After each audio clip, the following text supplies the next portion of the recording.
আৰু সেইকাৰণে কিন্তু জাতিটোক ভাল পোৱা লোক আছিলে, জাতিটোক ভাল পোৱা লোক এতিয়াও আছে, কিন্তু আমি নেতৃত্ব দিব পৰা, আমাৰ আচল নেতৃত্ব দিব পৰা লোক আমি বিচাৰি দিব পৰা নাই।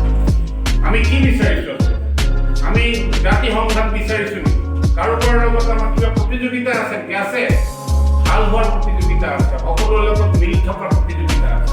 আমি প্ৰতিযোগিতা কৰিব লাগিব অন্যান্য জাতি জনগোষ্ঠীৰ লগত, যাতে আমাৰ চিনাকিটোৱে অসমৰ সংস্কৃতি, অসমৰ ভাষা, অসমৰ জাতিক আৰু আমি সকলো জাতি লগত আমি মিলেৰে থাকি আমাৰ জাতিটো আগুৱাই যোৱাৰ প্ৰয়াস কৰিব লাগিব। কিন্তু আমি কি কৰিছোঁ? কিছুদিনত মই যিটো মুহূৰ্তত, যিটো সময়ত মই অসমৰ সভাপতি দায়িত্ব লৈছোঁ, সেইটো এটা বহুত বেয়া সময় এটাত মই সভাপতিৰ দায়িত্ব লৈছোঁ। এই সময়ত আমাক আহোমসকলে যেনেধৰণে আমাক সিঁচৰিত কৰিবৰ কাৰণে চেষ্টা কৰিছিলে, আমাৰ সংযুক্ত হৈ আমি তেওঁলোকৰ লগত বহিব পৰা অৱস্থা এটা সৃষ্টি কৰা নাছিল। সেই একেদৰে এতিয়াও আমাক চৰকাৰে আমাক একেবাৰে কি দিলে ভাল হ'ব বুজি পায়।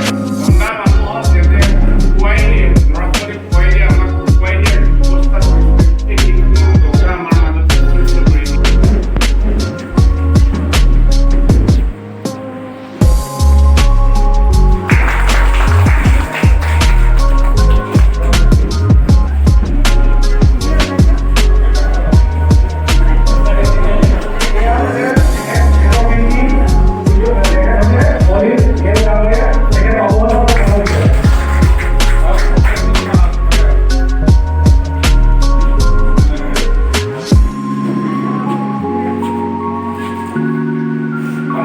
উল্লেখ কৰিব বিচাৰিছোঁ যে